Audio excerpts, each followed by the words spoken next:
ഉസ്താദെ, ഞാനിവിടെ വന്നിട്ട് കുറേ കാലങ്ങളായി. പക്ഷേ ഇവിടെ ആൾക്കാർ പറയുന്ന ഒരു കാര്യം എന്ന് പറഞ്ഞു കഴിഞ്ഞാൽ, എനിക്കിവിടെ ജോലിയുണ്ട്, ഒരുപാട് പ്രവർത്തനങ്ങൾ ചെയ്യുന്നുണ്ട്, പൈസ ധാരാളമായി വരുന്നുണ്ട്, പക്ഷെ അത് വേണ്ട രീതിയിൽ വിനിയോഗിക്കാൻ കഴിയുന്നില്ല.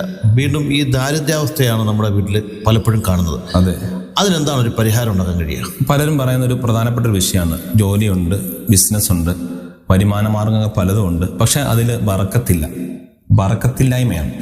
കുറേ കിട്ടുന്നതിലല്ല കാര്യം, കുറച്ചാണെങ്കിലും ആ കിട്ടുന്നത് ബറക്കത്തുള്ള അവസ്ഥയിലേക്ക് മാറുക. അതിനുവേണ്ടി എന്താണ് ചെയ്യേണ്ടതെന്നാണ് നിങ്ങൾ ചോദിച്ചതിൻ്റെ ഉദ്ദേശം.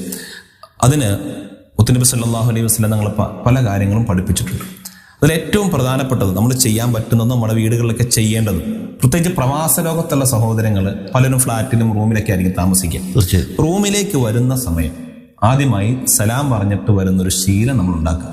അവിടെ ആളുണ്ടെങ്കിലും ശരി, ഇല്ലെങ്കിലും ശരി, വീട്ടിലേക്ക് കയറുമ്പോൾ ഒരു സലാം പറഞ്ഞിട്ട് വരും. വീട്ടിലേക്ക് സലാം പറഞ്ഞിട്ടേ കയറൂ എന്ന് ഈ വീഡിയോ കാണുന്നവരൊക്കെ മനസ്സിൽ നിയത്തിയ അള്ളാഹു തൗഫീഖ് തരട്ടെ. രണ്ടാമത്തൊരു കാര്യം, നിങ്ങൾ സൂറത്തുൽ ഇഖ്ലാസ്, എല്ലാവർക്കും അറിയാവുന്ന ചെറിയ സിമ്പിളായ സൂറത്താണ് ഖുൽ ഹുവല്ലാഹു സൂറത്ത്. അതറിയാത്ത ഒരാളും ഇല്ല, അല്ലേ? അപ്പൊ ആ ഖുൽ ഹുവല്ലാഹു സലാം പറഞ്ഞ സൂറത്തുൽ ഇഖ്ലാസ് കൊണ്ട് പാരായണം ചെയ്യാം. സൂറത്ത് ഓതിയിട്ട് കയറും. പലപ്പോഴും ഇപ്പൊ തിരക്കില്ല, ഫോൺ വിളിച്ചോണ്ടാ വരുന്നത്. നമ്മൾ വരുന്ന കാര്യം ആരറിയുന്നില്ല, വീട്ടിലെ ഭാര്യ അറിയുന്നില്ല, മക്കൾ അറിയുന്നില്ല, നമ്മൾ ഫോണിലാണ്, അവരും വേറെ ഫോണിലാണ്. തീർച്ചയായും. അപ്പൊ ഈ ഒരു സാഹചര്യം, നമ്മുടെ കൂടെ സലാം പറയാതെയാണ് നിങ്ങൾ വീട്ടിലേക്ക് കയറുന്നതെങ്കിൽ, അല്ലെങ്കിൽ ഓരോരുത്തരും വീട്ടിലേക്ക് കയറുന്നതെങ്കിൽ, ഒരു മനുഷ്യന്റെ കൂടെ ഒരു മലക്കും ഉണ്ട്, ഒരു ശൈത്താനും ഉണ്ട്. സലാം പറയാതെയാണ് നിങ്ങൾ കയറുന്നതെങ്കിൽ ശൈത്താൻ കൂടെ കയറും. ശൈത്താൻ കൂടെ കയറി കഴിഞ്ഞിട്ട് ഉള്ളതിലൊക്കെ പ്രശ്നങ്ങൾ ഉണ്ടാക്കും.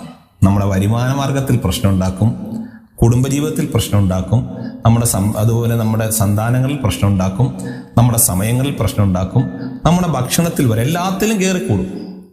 അപ്പൊ ആ ശൈത്താനെ അവിടെ നമ്മൾ വാതിലടയ്ക്കലോ കയറിയിട്ട്, എന്തിനാ വാതിലടയ്ക്കുന്നത്? ഒരാൾ വീട്ടിലേക്ക് കയറി റൂമിലേക്ക് കയറുമ്പോൾ എന്തിനാ വാതിലടയ്ക്കുന്നത്? മറ്റു പ്രശ്നങ്ങളൊന്നും, ഒരു സുരക്ഷിതത്വം. എന്തുകൊണ്ട്? നമ്മുടെ വീട്ടിലേക്ക് മറ്റൊരാൾ കടന്നു വരരുത്, നമ്മുടെ സാധനങ്ങൾ നഷ്ടപ്പെടരുത്. തീർച്ചയായും. അപ്പൊ നമ്മുടെ വീട്ടിലേക്ക് കയറി വാതിലടയ്ക്കുന്ന സമയത്ത് നമ്മൾ എന്ത് ചെയ്യുക? ഈ കാര്യങ്ങൾ കൂടി ബിസ്മി ചൊല്ലിയിട്ട് സൂറത്തുൽ ഇഖ്ലാസ് ഒക്കെ ഓതിയിട്ട് സലാം പറഞ്ഞിട്ടൊക്കെയാണ് നമ്മൾ കയറി വരുന്നതെങ്കിൽ ശൈത്താൻ അവിടെ പുറത്തേക്ക് നിൽക്കും. ചുമ്മാ വാതിലടച്ചിട്ട് മാത്രം കാര്യമില്ല. നമ്മൾ സലാം പറയുകയും ബിസ്മി ചൊല്ലുകയും അതുപോലെ സൂറത്തുൽ ഇഖ്ലാസ് ഓതുകയൊക്കെ ചെയ്യുമ്പോൾ ശൈത്താൻ വീടിന്റെ പുറത്താവും.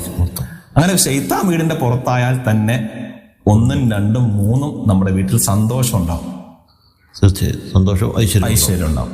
അപ്പൊ ഈ സന്തോഷവും സമാധാനം ഉണ്ടാവും. ഭാര്യയ്ക്കും ഭർത്താവിനും തമ്മിൽ സ്നേഹമാവും, മക്കൾക്ക് തമ്മിൽ സ്നേഹമാവും, കുഴപ്പമൊന്നും ഉണ്ടാവില്ല. ഈ ഐശ്വര്യം ഉണ്ടാകാൻ ഏറ്റവും പ്രധാനപ്പെട്ട ഒരു കാര്യം, നമ്മൾ വീട്ടിലേക്ക് കയറി വരുമ്പോൾ തന്നെ ശ്രദ്ധിക്കേണ്ട ഒരു കാര്യം ഇതാണ്. ഇൻഷാ അല്ലാഹ് അത് നമ്മളൊക്കെ എല്ലാവരും ശ്രദ്ധിക്കാൻ വേണ്ടി തീരുമാനിക്കുകയും ഈ വീഡിയോ കാണുന്നവരൊക്കെ നിയത്ത് ചെയ്യുകയും ചെയ്യാം. ഞങ്ങൾ എന്ത് ചെയ്യും?